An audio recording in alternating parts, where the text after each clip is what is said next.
संत और नेता में अंतर मालूम है? आज नेता लोग आए नहीं हैं। संत और नेता में बहुत अंतर होता है। संत जब चलता है, ध्यान रखना, तो ऐसे चलता है, हाथ आगे की तरफ जाते हैं, और नेता जब चलता है तो हाथ पीछे की तरफ जाते हैं। मालूम है क्या मतलब है इसका? संत कहता है मैं चल रहा हूं, मेरे साथ तुम भी चलो। नेता कहता है मैं जा रहा हूं, तुम पीछे हटो। ध्यान रखना मान्यवर, सभी नेता ऐसे नहीं होते। कुछ दुनिया में आदर्श नेता भी होते हैं, और आदर्श नेताओं की तरह यदि, और ये भारत देश यदि चल रहा है तो एक बात ध्यान रखना, भ्रष्ट नेताओं की दम पे नहीं चल रहा है। 1000 भ्रष्ट नेता इस देश को नहीं चला सकते। 4 अच्छे और सच्चे लोग इस देश को आगे बढ़ाया करते हैं। 4 ही होते हैं वो। ऐसे महान नेता भी इस धरती पर हुए हैं। एपीजे अब्दुल कलाम, जिनका नाम राजनीति में बड़े सम्मान के साथ लिया जाता है, उन्होंने कभी भी धर्म और जाति पाति से ऊपर उठ करके अपना चिंतन प्रस्तुत किया है। आज देश को मजबूत कराने में उनका हाथ है। और एपीजे अब्दुल कलाम ऐसे व्यक्ति जिन्हें पार्टियां नहीं, पूरा देश, और देश ही नहीं दुनिया भी जिनका सम्मान से नाम लिया करती है। ध्यान रखना मान्यवर, सोचना है। अच्छे लोग 4 ही होते हैं। 4 ही बहुत है। जिंदा 4, मुर्दा 1000। 1000 मुर्दों को जलाने के लिए 4 जिंदा काफी है। ध्यान रखना मान्यवर, सोचना है आपको। नाभी राय ने दर्पण देखा कि लोग मेरी प्रशंसा कर रहे हैं। उन्होंने क्या देखा दर्पण में? मैं इस प्रशंसा के योग्य हूं या नहीं हूं। जब लोग मेरे बारे में बहुत कुछ बड़ा बड़ा बोलते हैं ना, तो मैं सोचता हूं ये आदमी बोल रहा है, मैं इस योग्य हूं या नहीं हूं। यदि नहीं हूं तो आज से ही बनने का प्रयास करो, और यदि हो तो अहंकार मत करो मेरे भाई। ध्यान रखना, सोचना है। आज से ही अच्छे बनने का प्रयास करिए। वक्त का इंतजार मत करो, आज करो, अभी करो, इसी वक्त करो। कोई प्रशंसा करे तो देख लेना मैं इस प्रशंसा के योग्य हूं या नहीं। ध्यान रखना, बहुत सी आत्मकथाएं इस दुनिया में हैं।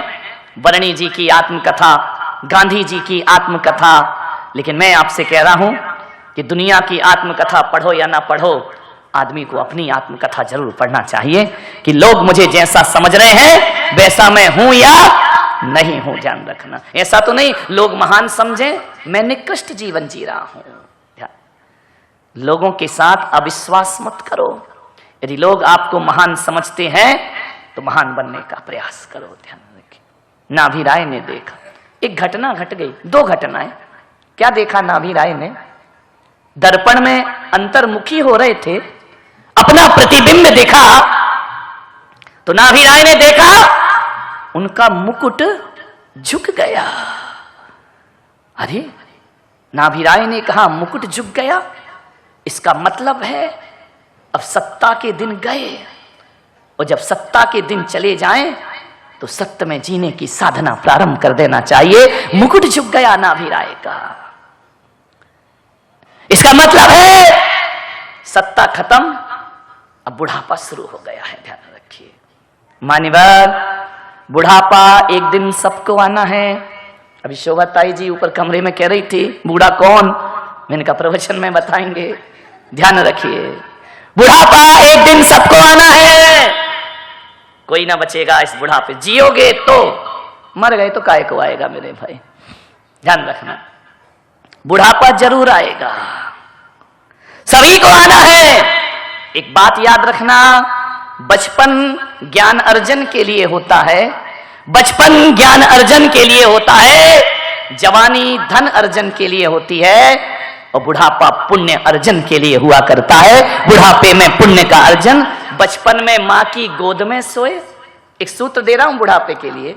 बचपन में माँ की गोद में सोए, जवानी में पत्नी के साथ सोए, बुढ़ापे में परमात्मा के साथ सो जाओ, तुम्हारा जीवन सार्थक और सफल हो जाएगा। बुढ़ापे में अब भगवान के सहारे सो, परमात्मा के साथ सो, बुढ़ापा सार्थक हो जाएगा। ध्यान रखिए मान्यवर,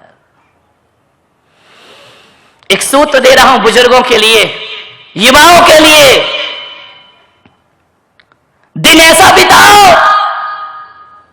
दिन ऐसा बिताओ कि रात को चैन की नींद सो सको। ध्यान रखिए, रातों की नींद किनकी हराम होती है? जो दिन में गलत काम किया करते हैं। ध्यान रखना, दिन ऐसा बिताओ कि रात को चैन की नींद सो सको। रात ऐसी बिताओ कि सुबह किसी को मुंह दिखाने में शर्म ना आए। सुबह मुंह दिखाने में वही शर्म करते हैं जो रात को गलत तरीके से जिया करते हैं। दिन ऐसा बिताओ कि रात को चैन की नींद सो सको। रात ऐसी बिताओ सुबह मुंह दिखाने में शर्म ना आए। अरे जवानी ऐसी बिताओ बुढ़ापे में रोना ना पड़े। और बुढ़ापा ऐसा बिताओ किसी के सामने हाथ फैलाना ना पड़े। ये सूत्र है जीवन। ऐसा बुढ़ापा जियो किसी के सामने हाथ नहीं फैलाना पड़े। ध्यान रखना, प्रेम बचपन में मुफ्त में मिला करता है। बच्चे को हर कोई प्रेम करता है। जो आता है गाल पकड़ेगा, चुटकी बजाएगा, बच्चे से बात करेगा, गोद में उठाएगा, उछालेगा। इसके लिए बच्चे ने कुछ नहीं किया है। ध्यान रखना, बचपन में प्रेम मुफ्त में मिलता है।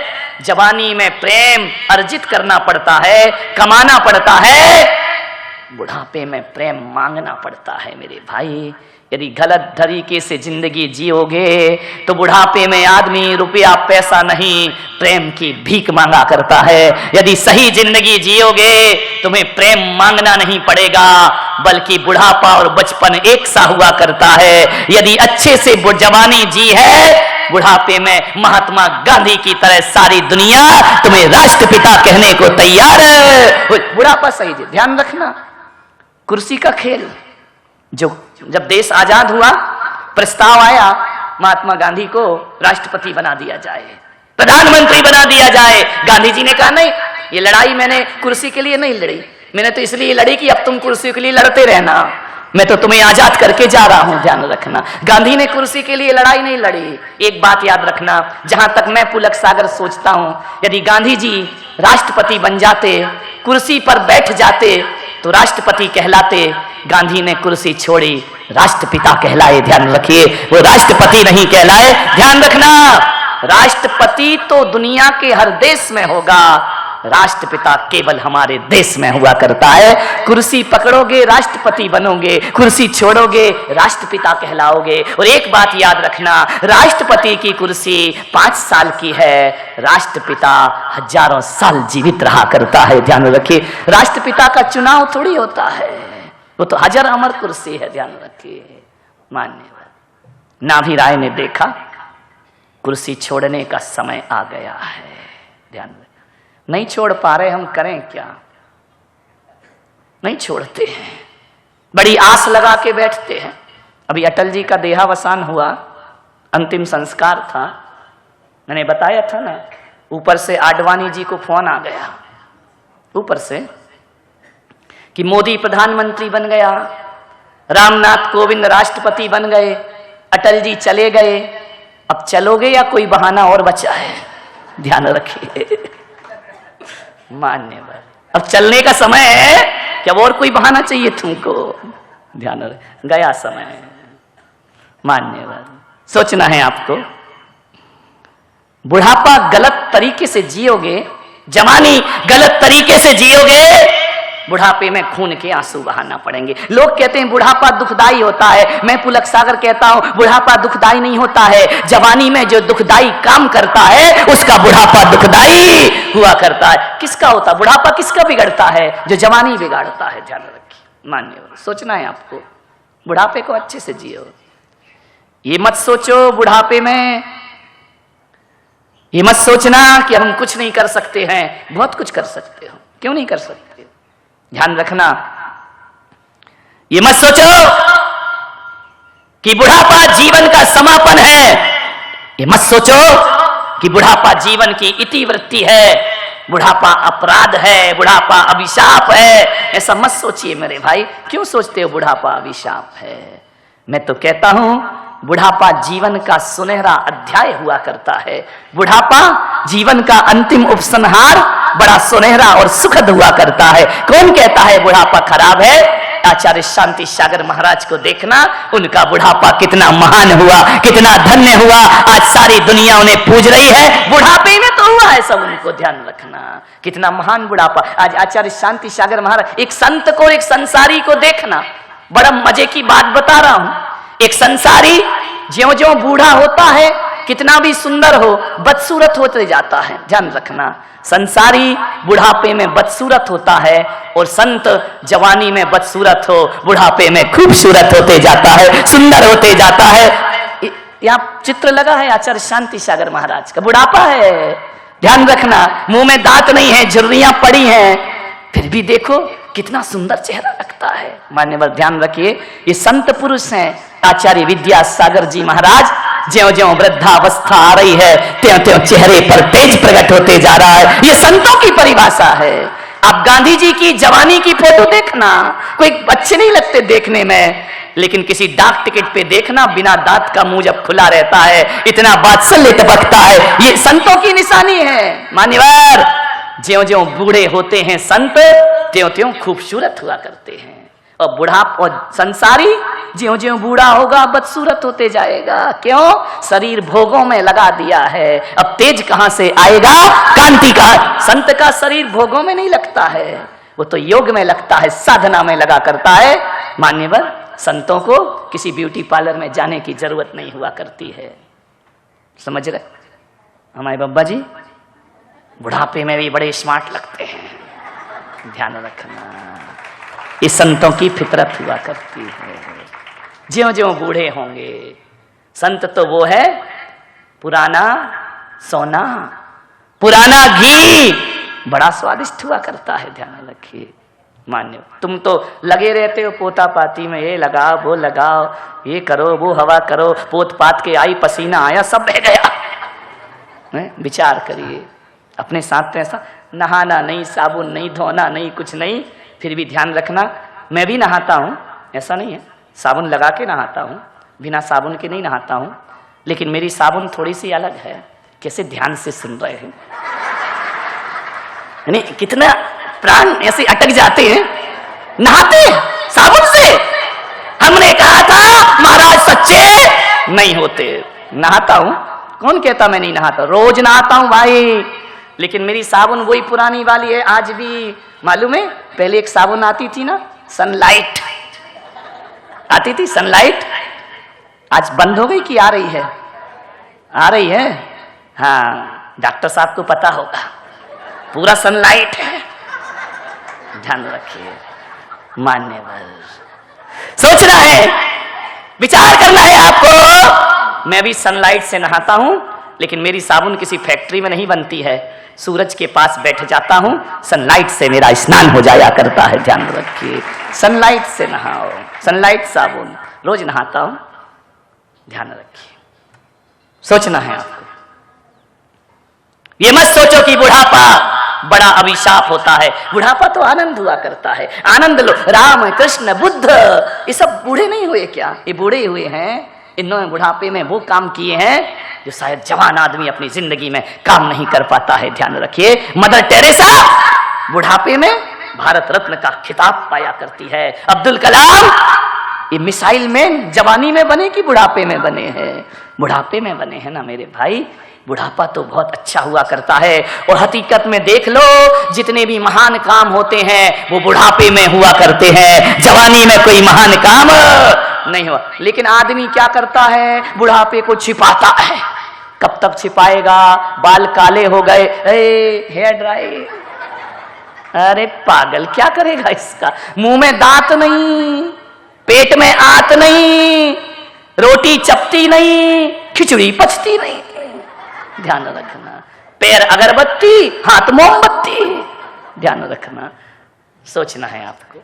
बुढ़ापे क्या करोगे ये सब लगा के? आ जाते हैं लोग लगा के, मैं देखता हूं तो यही कहता हूं, सच्चाई छुप नहीं सकती झूठे उसूलों से, और खुशबू आ नहीं सकती कागज के फूलों से। ध्यान रखिए।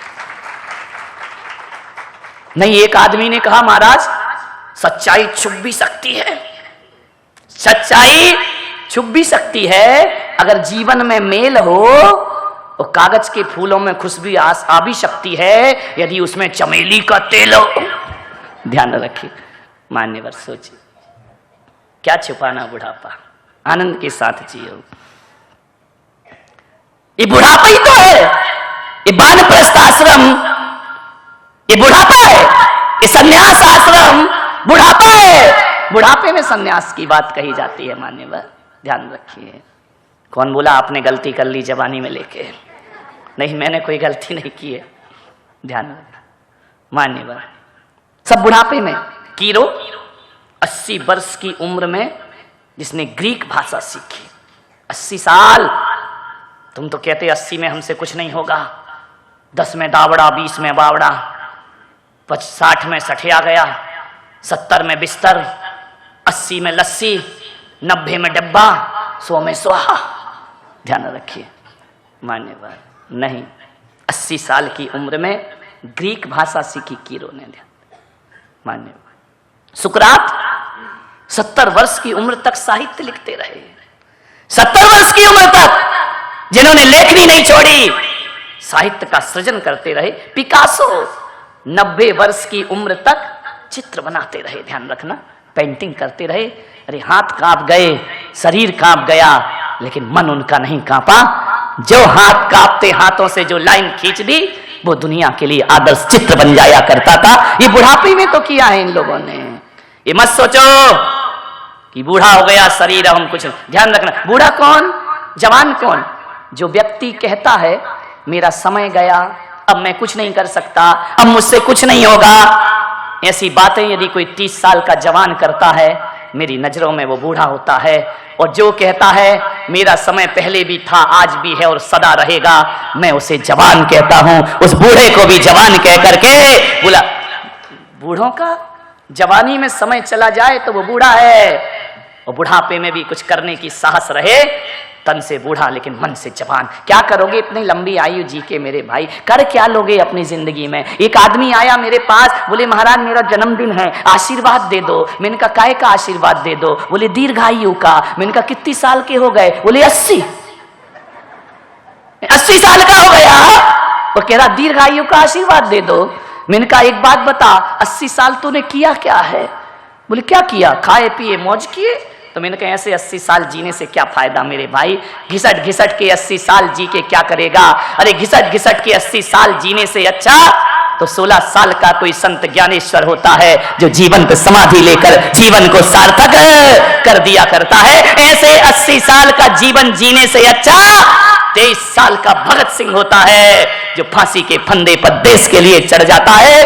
वो 23 साल की उम्र सदियों से लंबी हुआ करती है मेरे भाई, ध्यान रखिए। कुछ करो अपने जीवन में। 16 साल में जिसने सब कुछ दे दिया सारे जगत को, मान्यवर आचार्य कुंद 11 साल की उम्र में सन्यास ले लिया करते हैं, जीवन को अध्यात्म का पाठ पढ़ा देते हैं। आचार्य जिनसेन स्वामी 8 साल की उम्र में, जिन्हें अगर्भ दिगंबर कहा जाता है, खेल रहे थे बच्चों के साथ। आचार्य की दृष्टि पड़ी, कौन बच्चा है ये पत्थर पे पत्थर जमा करके खेलता है, जरूर इसमें कोई प्रतिभा छुपी होगी।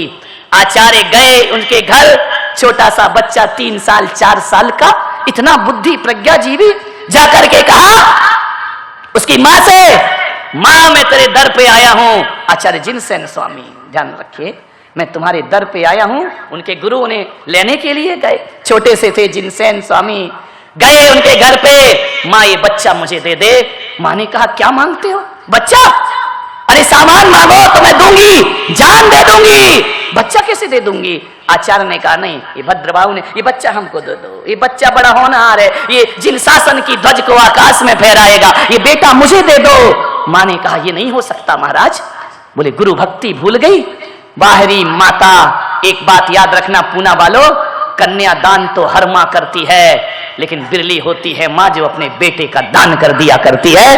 वो बिरली माताएं होती हैं जो अपने बच्चों को दान में दे दिया करती हैं। ले गए उस 5 साल के 3 साल के बच्चे को, नंगे ले गए।